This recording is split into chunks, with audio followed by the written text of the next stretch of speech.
Ika-siyam na kabanata sa pagpaptuloy. Makikitang nakangiti ang huling strategist ng Heavenly Demon Divine Cult, Treble Mind na si Nui Chunja na nakasakay sa karwahe. Habang nakatingin ito sa ating bida na nakasakay sa kabayo na pinagpawisan, ay sinabi nito sa kanyang isip na narinig daw niya na nakaligtas ito at tumakas pagkatapos ng huli nilang pagtatagpo, pero hindi daw niya inakala na magkikita sila ulit dito. Bukod pa daw rito, ay mukhang mas may karanasan na ang mga tao daw na ito kaysa noong huli. Tinanong ni strategist Nui si Yeon Sogjo kung siya daw ba ang alagad ng Skeleton Demon. Yumuko ito at nagbigay galang na binati ng senior si strategist Nui habang nakasakay sa kabayo. Napatanong na sumagot si strategist Nui na, "Senior, hindi daw niya papayagang tawagin siya ng ganyan. Mula ngayon daw ay maaari daw niya siya na tawagin na strategist Nui." Habang makikita ito sa harapan ni Yeon Sogjo na nakaupo sa karwahe. Sumagot naman ito na hindi daw niya kayang tawagin siyang ganyan dahil napagpasyahan na daw nilang huwag kilalanin ang Heavenly Demon Divine Cult. Dagdag pa nito na ang Shiwan Dashan ay parang punong kahoy na daw na nasa dulo na ng kanyang buhay. Kaya bakit hindi pa daw niya talikuran na lang ang kanyang walang kwentang hangarin at umalis? Namula ang mga mata ni strategist Nui sa kanyang narinig. At makikitang sumigaw na sinabi ng isa sa mga alagad nito na ang lakas daw ng loob nito na sabihin yon. At pasigaw na inawat ni strategist Nui ito na sinabi na umatras daw siya. Habang pula pa din ang mga mata nito. Tinanong nito ang ating bida na siya daw ba ang Stormy Dragon. Nagkita na daw ba sila dati, hindi ba? Nagtataka ang ating bida sa kanyang narinig. At napasabi sa kanyang isip na bakit daw niya siya kinakausap na parang kilala daw niya siya na makikitang may pawis ang ating bida sa kanyang mukha. Nagpakilala ito at yumuko bilang paggalang na sinabi na siya daw si Lee Jung-ryong, isang batang martial artist, ay bumabati sa kanyang senior. Matapos magpakilala ng ating bida, ay napangiting sinabi ni strategist Nui na siya daw pala ang sumira sa 9-axis bewildering array, hindi daw ba? Nagtanong pa ito na kung gusto daw ba niyang subukang patunayan muli ang kanyang kakayahan, ay mag-a-activate daw siya ng iba. Nang marinig ng ating bida ang mga katagang ito na sinabi ng matanda, ay sumigaw ito ng sandali lang daw. Hindi daw sila ang mga kasamahan ng mga taong iyon. At itinaas nito ang kanyang mga kamay at ipinakita na nakagapos pa ang mga ito. At sinigaw pa nito na ginawa daw silang mga bihag at kinuha na din daw nila ang mapa ng kayamanan mula sa kanila. Sa likuran ng ating bida ay makikita din ang dalawa na sina Byung-ryong at Miss Jo Yung-yung na nakagapos din ang mga kamay. Makikita ang mga malamlam na mga mata ng matanda, at napangiti lang ito matapos marinig ang sinabi ng ating bida. At itinaas nito ang kanyang kamay hudyat ng pagsisimula. At mga disipulo nito ay pinatakbo ang mga kabayo. Makikita ang mga disipulo ng Skeleton Demon na nagsipaghanda at si Yeon Sogno ay nagsalita na kailangan daw nila siyang pigilan bago daw niya tuluyang ma-activate ang array. At ang mga disipulo ng Demon Divine Cult ay makikitang nag-formation at sinimulan na ang orasyon hawak-hawak ang mga bell. Sa ibabaw ng mga disipulo ng Skeleton Demon ay makikita ang tila usok na kulay itim at pula na unti-unting lumalapit sa kanila. Pagkakita ng ating bida dito ay nasabi na lang nito na kalokohan. Ito na naman daw. Na makikita ang pagkadismayado ng mukha nito samantalang si Byung-ryong ay nakatingin lamang doon. At unti-unti nang kumakalat ang tila usok at maririnig na nai-activate na daw ang Invincible Demon Array. Habang si Yeon Sogno ay pilit na pinipigilan ito. Makikita ang Invincible Demon Array sa harapan nila at tuluyan na silang nilamon nito. Makikita ang bughaw na kalangitan at dalawang lalaki ang nakaupo at sa harapan ng mga ito ay isang buong baboy ang iniihaw.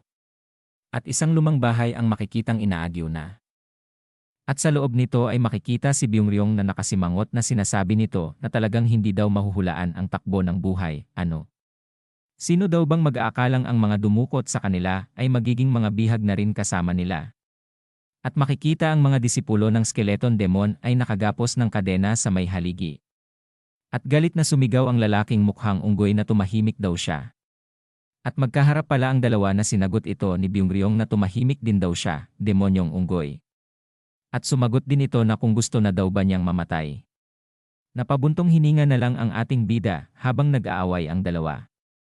At makikita ang nangyari pagkatapos na may activate ang Invincible Demon Array. Si Yeon Sogno ay makikitang nakatayo habang napapalibutan ng mga disipulo ng Demon Divine Cult. Nagsalita si strategist Nui na mukhang napalaki daw ng maayos ng skeleton demon ang kanyang alagad, pero hanggang dito na lang daw sila. Makikitang nakatutok ang mga espada sa pagod na si Yeon Sogno na sinabi nito na ang mapa ng kayamanan daw ay nasa utak niya. Ipapakita daw niya sa kanila ang daan, kaya pakawalan daw nila ang kanyang mga tauhan. Bumalik tayo sa kasalukuyan. Habang nakayuko ang ating bida, naiisip nito na kahit gaano pa daw siya kalakas, ay wala siyang kakayahang harapin ang 300 tao ng sabay-sabay. Napatingin si Miss Jo Yongyong at nagsalita na nagtanong ito na hindi daw ba pwedeng mag-usap na sila ngayon. Anya alam daw niya ang tungkol sa kung sino sila at kung anong kayamanan ang hinahanap nila. Na si Yeon Sogno ang kinakausap. Ngunit hindi ito umimik matapos magtanong si Miss Jo. Nagtanong naman ang ating bida na kung galing daw ba sila sa sangay ng demonic cult. At sumagot ito na hindi daw niya kailangang sagutin ang mga tanong niya. Ngunit, kung mapupunta ang kayamanan sa mga kamay ni Treble Mind, ang buong murim ay magiging magulo. Pilosopo namang tinanong ng ating bida na pero ayos lang daw na mapunta ito sa mga kamay niya. Sumagot naman si Yeon Sogno na sinusubukan daw nilang alisin ang kayamanan, hindi para angkinin. Sinabi naman ng ating bida na inaasahan daw ba niyang maniniwala siya dyan. Nakapikit na sumagot ito na wala daw siyang pakialam kung maniwala siya o hindi. Gayunpaman, kung ang plano daw niya ay angkinin at itago ang kayamanan, hindi daw sana siya pupunta doon na may 10 tao lamang at walang karwahe. Napaisip na natanong ng ating bida ang kanyang sarili na may kakaiba daw sa kanya. Pero talagang sinusubukan ba daw niyang alisin ang kayamanan? Biglang napasulyap ang ating bida sa kanyang mukhang palakang kapatid na nasabi sa kanyang isip na nadamay daw siya sa ganitong gulo dahil sa demonyong ito. Napansin siya ni Byung-yong at napatanong na ano daw.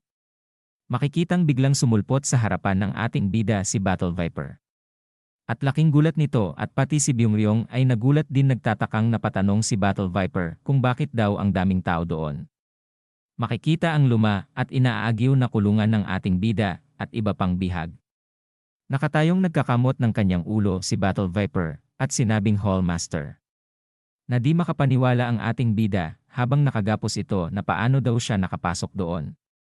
Sinabi nito na naglagay daw siya ng mga tao upang magbantay at masayang sinabi pa nito na nakapasok daw siya doon matapos niyang patulugin ang mga bantay gamit ang gamot na ibinigay sa kanya ni Miss Tang Kunbaek. Napatanong ang ating bida na kung nandoon rin ba siya. At sumagot si Battle Viper na o daw, na pati si Miss Namgung. At syempre din daw, ang Chief Escort at ang mga escort warrior ng Flying Dragon Hall ay nakaantabay rin sa malapit. Makikitang nagtaka si Battle Viper at nagtanong ito sa pamamagitan ng isip na bakit kasama daw niya ang mga yon. Napaisip ang ating bida at nasabi niya na bakit daw bigla siyang lumipat sa sound transmission technique. Sinabi ni Battle Viper na sila daw ay nakakatakot. At makikitang nagulat ang ating bida at nagtanong kung kilala daw niya sila. Sinabi ni Battle Viper na sila daw ang mga tagasunod ng Yin Yang Duo Cult. At makikita ang mga taga-skeleton demon at pinakilala nito ang dalawa. Ang lalaking may peklat daw sa mata ay tinatawag na Snow Leopard at ang isa naman ay kilala bilang Yaksha. At sinabi ng ating bida na ganun pala. Dagdag pa ni Battle Viper na kung ang babaeng iyon daw ay nasa panig ng mga demonic martial artists, ibig daw sabihin ay siya ang sinasabing 1000 taong gulang na mangkukulam. Tinanong ng ating bida na sino daw siya. Sinagot siya ni Battle Viper na siya ang alagad ng skeleton demon na siyang pinuno ng grupong namumuno sa muling pagtatayo ng Yin Yang Duo Cult. Isa sa 8 sangay ng demonic cult. Hindi rin daw niya siya nakita noon. Nang biglang nagulat si Battle Viper dahil may naramdaman daw siyang paparating. Sinabi ng ating bida na kumuha daw siya ng posas at umupo. At sumunod naman ito at sumagot na okay. Nang biglang bumukas ang pinto at pumasok ang isang lalaki. At napatingin ang ating bida at ng iba pang nasa loob. Sinasabi nito na nagpadala ng pangkat ang Treble Mind sa lokasyong minarkahan niya sa mapa ng kayamanan. Nagsasalita ito habang tinatanggal ang posas sa mga kamay ng isa sa mga bihag. At ito pala ay si Yeon Sogno kausap ang lalaki. Na sinasabi nito na sa tingin daw niya ay sinusubukan nilang suriin muna kung nagsasabi daw ba siya ng totoo. Sinabi ni Onsogno na kailangan daw nilang mauna sa kanila doon at bilisan na daw nila. Matapos makita ng ating bida ang pangyayari ay napasabi siya sa kanyang isip na siya daw pala ay ispayha. At makikita si Byung-yong na hinawakan ni Onsogno at napatanong ito na bakit daw siya isasama. Sinabi nito na kung totoo ang mapa ng kayamanan, makakauwi daw siya ng ligtas. Pangako daw niya yan. Habang makikita si Byung-yong na nanginginig. Sinabi ng ating bida na magaling daw talaga siyang manggulat ng mga tao. Sinabi pa ni Onsogno na si Treble Mind daw ay yaman lang ang habol. Kaya hindi daw niya siya papatayin maliban na kung kailangan. Pero kung tatahimik daw siya ay makakauwi rin daw siya ng ligtas. Nagpasalamat naman si Onsogno dahil nadala niya daw sila roon ng maayos. Mula roon daw ay hahanap na daw sila ng sarili nilang paraan. Mag-ingat daw siya. Tahimik lang ang ating bida na nakayuko. At nang sila na lang tatlo ang naiwan ay sumigaw ito ng buwisit. Makikita ang pares ng posas na nalaglag na nakakalag na. At nagulat ang ating bida na napatanong na paano niya daw nagawa yon. At nakangiting sinagot siya ni Battle Viper na espesyalidad daw niya iyon at makikitang may hawak itong isang malaking mukhang karayom. Nagpasalamat si Miss Jo kay Battle Viper matapos siya nitong kalagan at nagtanong na ano na daw ngayon. Habang nakatalikod ang ating bida na tinatanong na inaalala sa kanyang isip ang sinabi ni Onsogno ang salitang mag-ingat. Na parang totoo daw.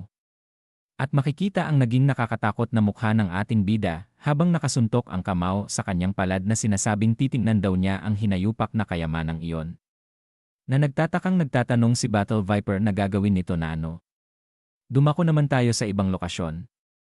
Makikita ang tuyong daan papuntang kuweba. At ang mga disipulo ng Skeleton Demon ay magkakasama na sinabi ni Onsogno tara na daw. At makikita naman si Strategist Nui na nakatawa na labas ang mga ngipin na sinasabi na ang Septimal Demonic Union ay magiging kanila na daw. Samantalang ang ating bida ay nakatingala na sinasabing napakagandang araw para daw ilaglag ang mga demonyong kulto na yon. At dito na po nagtatapos ang ika-9 na kabanata.